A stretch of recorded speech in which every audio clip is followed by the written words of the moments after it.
Hello students, कैसे हैं आप सब लोग। तो आज हम पढ़ेंगे class 12 business studies chapter number 2 यानी कि प्रिंसिपल ऑफ मैनेजमेंट की जितने भी मल्टीपल चॉइस क्वेश्चन है जो बोर्ड एग्जामिनेशन 2021 में पूछे जा सकते हैं वो सारे के सारे। इसी तरीके से क्लास आपको क्या होगा, पूरा का पूरा चैप्टर 10 से 15 मिनट के अंदर रिवीजन हो जाएगा। और हमने अकाउंटेंसी इकोनॉमिक्स में भी ऐसे ही क्लास हमने एमसीक्यू सीरीज बना रखा है चैप्टर वाइज। तो आप प्लेलिस्ट में जाकर क्लास चेक कर सकते हो, चैप्टर वाइज आप अपनी प्रैक्टिस भी कर सकते हो। और आउट ऑफ 20 लास्ट में बताना कि आपके कितने नंबर आए। और ये ध्यान रखना क्लास आपका पूरा कंप्लीट रिवीजन हो रहा है चैप्टर का, तो वीडियो पूरा एंड तक देखना। और 20 में से जो भी स्कोर आया उसको कमेंट करके बताना मत भूलना। जो क्वेश्चन आपका सही है वो ठीक है, लेकिन जो क्वेश्चन गलत है प्लीज कॉपी पेन लेके बैठो, उसे नोट कर लेना जो भी क्वेश्चन गलत है। वीडियो को पॉज करके आप मेरे से पहले आंसर जो है वो दे सकते हो, अगर आपको आंसर आता है। अगर नहीं आता तो ठीक है, और जो गलत है प्लीज मैं बोल रहा हूँ उसको कॉपी में लिख लेना। चलो स्टार्ट करो। पहला क्वेश्चन बताओ, प्रिंसिपल ऑफ मैनेजमेंट जो सिद्धांत हैं क्लास मैनेजमेंट के आर नॉट। तो ध्यान रखना क्लास की जो प्रिंसिपल ऑफ मैनेजमेंट है वो एब्सोल्यूट बिल्कुल भी नहीं है। कहने का मतलब क्लास ये है कि आप इसे डायरेक्टली किसी भी सिचुएशन में नहीं सेट कर सकते। क्लास अलग अलग सिचुएशन के लिए अलग अलग प्रिंसिपल्स बने हुए हैं। ये नहीं कि आप रैंडमली आंख बंद करके कोई भी प्रिंसिपल कहीं भी लगा दो। तो बहुत सारे अलग अलग प्रिंसिपल्स बना रखे हैं क्लास, वो उसी सिचुएशन के ऊपर सूट करेगा और वो डिपेंड भी करेगा अदर फैक्टर्स के ऊपर। तो प्रिंसिपल ऑफ मैनेजमेंट क्लास बिल्कुल भी एब्सोल्यूट नहीं है। ये बिहेवियर पे डिपेंड करता है, इसे क्लास सिचुएशन के अकॉर्डिंग चेंज करना पड़ेगा। और ये इसकी जो वैलिडिटी है वो यूनिवर्सल है। क्लियर है? तो क्या नहीं है? एब्सोल्यूट नहीं है।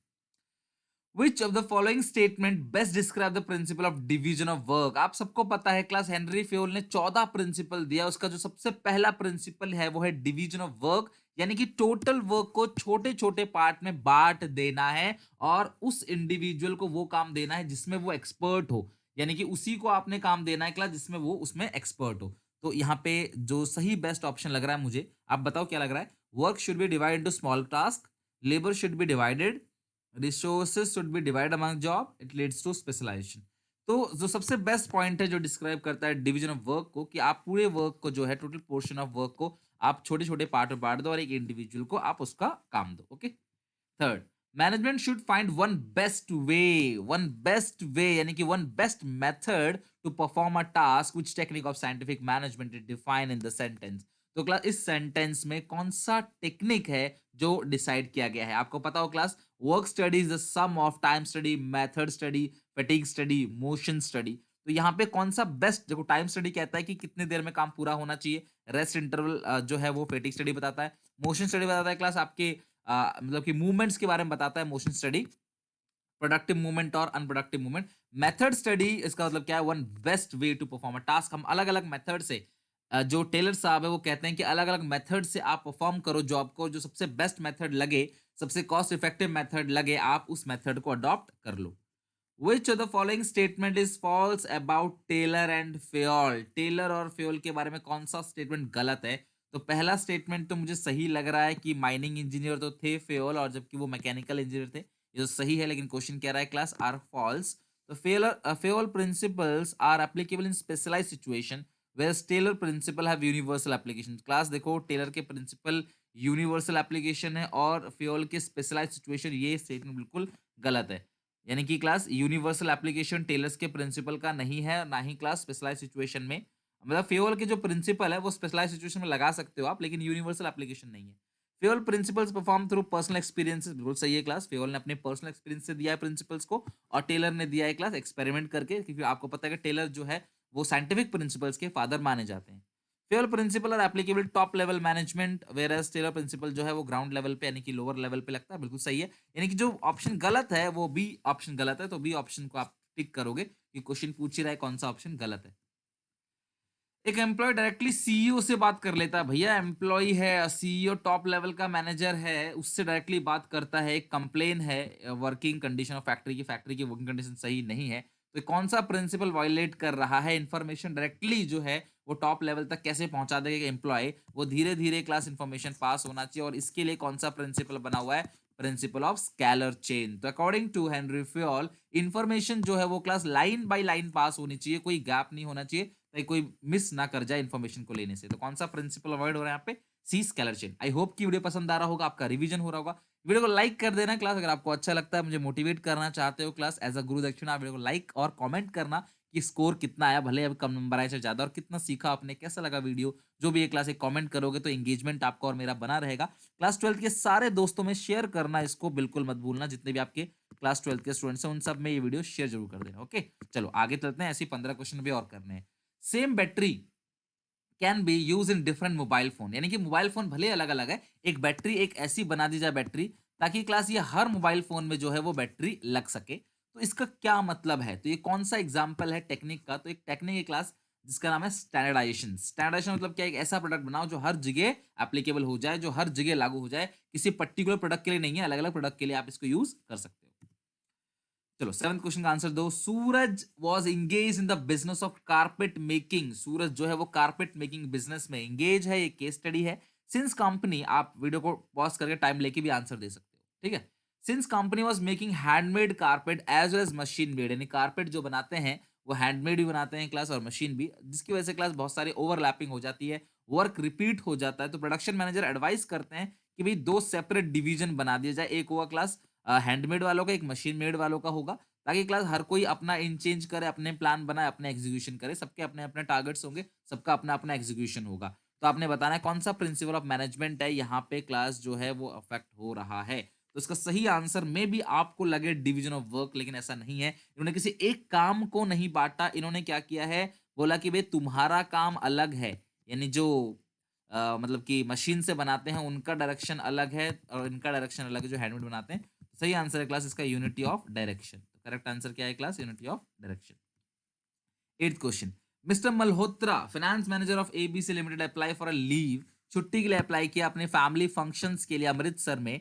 The director of company requested him to cancel, लेकिन डायरेक्टर क्या कहता है, भैया अपने फैमिली फंक्शन में मत जाओ, छुट्टी को कैंसिल कर दो। क्यों क्यों कैंसिल कर दो, क्योंकि अचानक ही क्लास क्या हो गया, एक काम आ गया बिजनेस के अंदर, एक मीटिंग शेड्यूल है, और वो उस मीटिंग मीटिंग को अटेंड करना जरूरी है। मतलब आपने घर का काम छोड़ दो, भाई बिजनेस के लिए आप ध्यान बटाओ। तो ये अच्छी बात है। मल्होत्रा जी क्या करते हैं, तुरंत ही अपनी ट्रिप को कैंसिल कर देते हैं, तो वो मीटिंग को अटेंड करते हैं, वो ज़्यादा इंपॉर्टेंस है। मीटिंग अटेंड करना ज़्यादा ज़रूरी है, जिससे कंपनी का बेनिफिट होगा, कंपनी ग्रो करेगी और हम भी ग्रो करेंगे। तो यानी कि अपने चीज़ों को, अपने क्लास काम को छोड़ देना कंपनी के लिए, that is subordination of individual interest to general interest. Subordination of individual interest, यानी आप अपने इंटरेस्ट को छोड़ देते हो, ठीक है, और जनरल इंटरेस्ट, ये प्रिंसिपल है।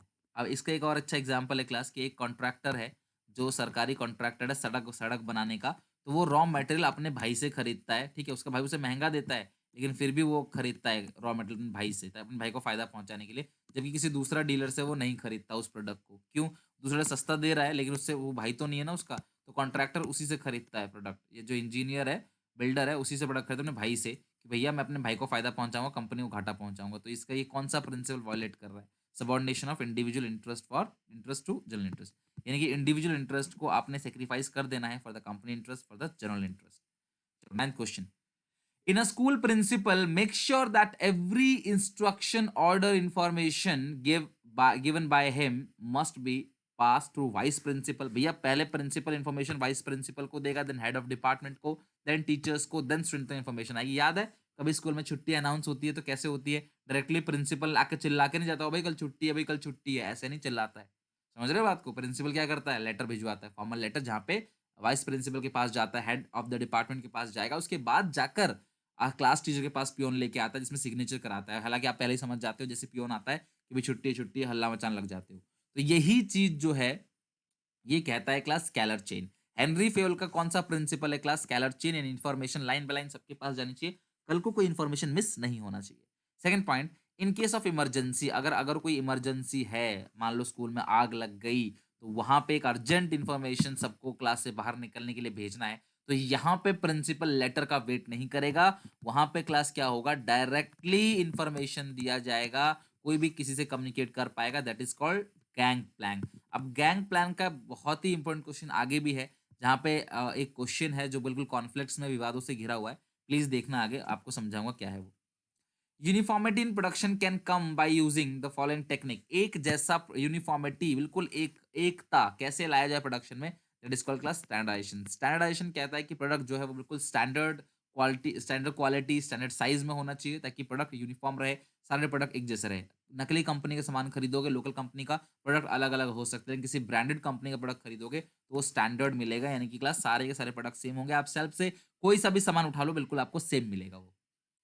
फंक्शनल फॉर्मेंसिव बताओ क्लास कितने-कितने 4 under production department, 4 under planning department, 8 boss होने चाहिए क्लास 8 बॉस। बिल्कुल ईमानदारी से एक-एक बच्चा क्लास उन 8 के 8 बॉस का नाम लिखो कमेंट में। 4 क्लास वर्कर डिपार्टमेंट में और 4 प्लानिंग फटाफट हेडिंग डाल के लिखो। अगर यकीन मानो अगर आज आपने कमेंट में बिना देखे लिख दिया इसका मतलब आपको याद है और आपको हमेशा याद रहेगा। टिल एग्ज़ाम तक आपको कम से कम याद रहेगा ही रहेगा। एक बार लिख के देखो क्लास, कोई बुराई नहीं है, जैसे कॉपी पेन लिखते हो वैसे ही कमेंट में फटाफट 8 के 8 बॉस का लिख के देखो, फटाफट सबको ही लिख के दिखाओ। Functional foremanship with extension of functional foremanship किसका एक्सटेंशन है क्लास? डिवीजन ऑफ वर्क का। डिवीजन ऑफ वर्क में क्लास हम काम को बांटते हैं, इसमें क्या करते हैं क्लास हम एक्सपर्ट्स को बांट देते हैं। तो ये कहते हैं कि हर एक इंसान जो है, फंक्शनल फॉर्मेनशिप क्या कहता है, एक इंसान एक ही काम में एक्सपर्ट हो सकता है, सारे काम में एक्सपर्ट नहीं हो सकता। तो 8 अलग-अलग बॉस रखें, 4 प्लानिंग डिपार्टमेंट में जिनका प्रोडक्शन से कोई लेना देना नहीं होगा और 4 प्रोडक्शन डिपार्टमेंट में जिनका प्लानिंग से कोई लेना देना नहीं होगा। हर कोई अपने काम में फोकस करेंगे, हर कोई अपने काम में एक्सपर्ट होंगे ताकि क्लास परफेक्शनिटी आ सके, गोल अचीव हो सके टाइम पे। ये सारी चीज़ों के लिए क्लास फंक्शनल फॉर्मेनशिप बना हुआ है और इन 4-4 जो हेड हैं या बॉस हैं, उनके नाम आपको लिखने हैं कमेंट सेक्शन में। अब इस सवाल पे क्लास बहुत ज़्यादा मतलब कॉन्फ्लिक्ट्स है, तो इसका ये आंसर और ये आंसर दोनों सही है। अगर आप एग्ज़ामिनेशन की बात करते हो, बोर्ड एग्ज़ामिनेशन में, क्यों मैं बताता हूँ। मैं सिर्फ़ आज एनसीईआरटी की बात करूँगा, हालाँकि मैं कहता हूँ कि आप अलग-अलग बुक से भी पढ़ सकते हो। एनसीईआरटी की बात करें, तो उसमें लिखा गया है कि जो गैंग प्लैंक है, वो डायरेक्ट कम्युनिकेशन देता है between the working at same level. यानी कि क्लास अगर ये आपने देखा होगा स्केलर चेन का, मान लो ये ए है, ये ओ है, तो ए शॉर्टकट ओ से कनेक्ट कर सकता है जिसको हम लोग बोलते हैं गैंग प्लैंक। ये शॉर्टकट ए ओ से कनेक्ट कर सकता है यानी कि सेम लेवल ऑफ अथॉरिटी के इंसान से आप डायरेक्टली कम्युनिकेट कर सकते हो, ये गैंग प्लैंक है। ऐसा गैंग प्लैंक कहता है, ऐसा एनसीईआरटी में लिखा हुआ है। लेकिन एनसीईआरटी में आगे जो एग्जाम्पल दिया हुआ है एनसीईआरटी में, वो एग्जाम्पल दिया हुआ है कि एक वर्कर जो है वो एक सीईओ के साथ कनेक्ट कर रहा है। तो how can worker connect to CEO जबकि दोनों का लेवल बहुत अलग है। तो एग्जाम्पल में इन्होंने ये दिया यानी कि क्लास इर्रेस्पेक्टिव तो मेरे हिसाब से जो मुझे लगता है, हालांकि इसका आपने क्लास टीचर से कंसल्ट कर लेना जो आपको ठीक समझते हो, लेकिन मेरे हिसाब से दोनों आंसर सही है। लेकिन मैं जो अगर एग्जामिनेशन में आया तो मैं बी पे टिक करूंगा। ये एक ऑथर ने अपने आंसर में बी पे ही टिक किया हुआ है और मैं इसलिए करूंगा क्योंकि क्लास कोई अगर इमरजेंसी की इन्फॉर्मेशन है तो उसको जरूरी नहीं है कि लाइन बाय लाइन कनेक्ट किया जाए। हम क्लास कोई भी किसी से बात कर सकता है। अगर आग लगी है बिजनेस में या कोई प्रोडक्ट का प्रोडक्शन गलत हो रहा है तो मालिक सीधा एम्प्लॉय को बोल सकता है। अगर वो वेट करेगा तो काफी देर हो जाएगी और पूरा बिजनेस खराब हो जाएगा। तो इमरजेंसी इन्फॉर्मेशन को क्लास कोई भी किसी से भी कम्युनिकेट कर सकता है। अगर कोई अर्जेंट इन्फॉर्मेशन है तो उसके लिए तो मेरे हिसाब से बी ऑप्शन करेक्ट है। बाकी आप देख लेना जो भी है। 13 की बात करते हैं तो ये सबको पता है कि क्लास कौन-सा सबसे बेस्ट ऑप्शन है कि भैया हमको पावर देना है लेकिन ज़िम्मेदारी भी देनी है। ज़्यादा पावर दे दिया तो पावर का मिसयूज़ करेंगे वो, अगर कम पावर दिया तो ओवरबर्डन फ़ील करेंगे भैया। अगर मैं अपने सेल्स मैनेजर से बोलता हूँ भैया सेल बढ़ा दो, 10% सेल जो है इस साल ज़्यादा होनी चाहिए। इस साल 10% की सेल एक्स्ट्रा करनी है। तो भैया मैं अगर वो 10% सेल बढ़ाएगा तो उसका हक है कि वो कहीं न कहीं क्लास क्या करेगा, अगर वो 10% की सेल एक्स्ट्रा बढ़ाना चाहता है तो वो डिस्काउंट देगा, गिफ्ट, कूपन, वाउचर ये सब उसकी आज़ादी मैं दूँगा कि भई तुम्हारी अथॉरिटी है, तुमको डिस्काउंट देना है दो लेकिन सेल को 10% बढ़ाना है। तो ये अथॉरिटी और रिस्पॉन्सिबिलिटी प्रिंसिपल दोनों हमेशा मैच करना चाहिए। एक एक मैनेजर को अथॉरिटी और रिस्पॉन्सिबिलिटी दोनों बराबर-बराबर मिलनी चाहिए। Frequent transfer and turnover of employee leads to अगर आप तुरंत-तुरंत जल्दी-जल्दी एम्प्लॉयी का ट्रांसफर कर दोगे या उनको निकाल दोगे क्लास, ठीक है?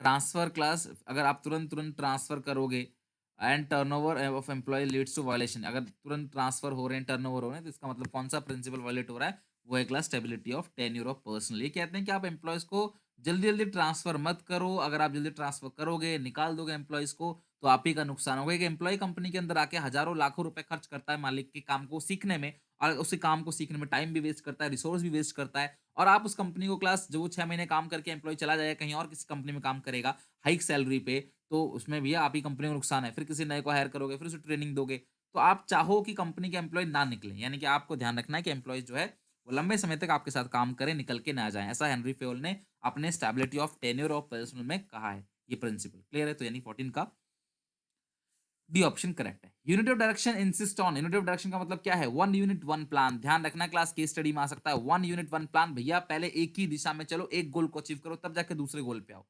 Effort of all employees should be directed to one direction only, यानी दोनों सही है क्लास। हर एम्प्लॉइज का जो एफर्ट है, पावर है, वो एक ही दिशा में होना चाहिए। हर कोई अलग अलग काम करेगा तो बिजनेस का गोल अचीव कभी भी नहीं हो पाएगा। काम रिपीट नहीं होंगे क्लास अलग अलग डिपार्टमेंट के, यानी कि ये तीनों ऑप्शन सही। हालांकि मैंने ए और बी से ही समझ लिया था कि इसका आंसर डी होगा, all of these. According to Henri Fayol, organisation must use process of centralisation. कुछ पावर ऐसे हैं जो हम अपने हाथ में रखेंगे, वो हम किसी को नहीं देंगे, दैट इज कॉल्ड सेंट्रलाइजेशन। कुछ पावर ऐसे हैं जो हम नीचे लेवल पे बांट देंगे, दैट इज कॉल्ड डिसेंट्रलाइजेशन। तो कंपनी को सेंट्रलाइजेशन की पॉलिसी यूज करनी चाहिए, डिसेंट्रलाइजेशन की नहीं। कंपनी को क्या करना चाहिए? मिक्स करना चाहिए, यानी कि कुछ चीजें अपने हाथ में रखना चाहिए। कॉम्बिनेशन ऑफ सेंट्रलाइजेशन और कॉम्बिनेशन ऑफ डिसेंट्रलाइजेशन। कुछ पावर अपने हाथ में रखो, वो किसी को मत दो। चेक पे साइन करने का अधिकार किसी को नहीं दोगे ना आप, वो अपने पास रखना है। और दूसरा क्लास, कुछ पावर ऐसे हैं जो आपने क्लास नीचे लेवल पे बांट सकते हो। 17 question. The principle of management can be change. अगर आप प्रिंसिपल ऑफ मैनेजमेंट की बात करो तो उसको चेंज किया जा सकता है सिचुएशन के according. This show the management principles are. तो क्लास फ्लेक्सिबल। बच्चों फ्लेक्सिबल का मतलब क्या है क्लास? आप उसको चेंज कर सकते हो, सिचुएशन के अकॉर्डिंग चेंज किया जा सकता है। जैसे मैं पढ़ाता हूँ तो लाइव क्लासेस में तो जैसे बच्चे, जो बच्चा जैसा होता है उसको उसी लेवल पे जाके समझाना पड़ता है। कमजोर है तो उसको उस लेवल पे जाके समझाओ। तो ये फ्लेक्सिबल है, यानी कि सिचुएशन बदलेगी तो प्रिंसिपल बदलेगा, उस प्रिंसिपल को मॉडिफाई करना पड़ेगा उस हिसाब से जो सिचुएशन करंटली चल रही है। और ये कहता है कि मैनेजमेंट प्रिंसिपल क्या है क्लास? फ्लेक्सिबल है, आप इसको चेंज कर सकते हो। Sharing the gain between the employee और मैनेजमेंट में गेन शेयर होता है, यानी कि जब मैनेजमेंट फायदा कमाता है तो वो एम्प्लॉय के साथ शेयर भी करता है, that is harmony not Discord. मालिक ने पैसा ज्यादा कमाया तो मालिक कहता है 1 करोड़ हम लोग कमाएंगे, उसके बाद एक्स्ट्रा प्रॉफिट जो है वो बांट देंगे। या हमने अच्छा कमाया, थोड़ा सा एम्प्लॉय को बांट देंगे, तो एम्प्लॉय मोटिवेट होता है और ऑर्गेनाइजेशन में और अच्छे से परफॉर्म करेगा और अच्छे से एम्प्लॉय काम करेगा, अगर वो मोटिवेटेड रहा तो। ठीक है।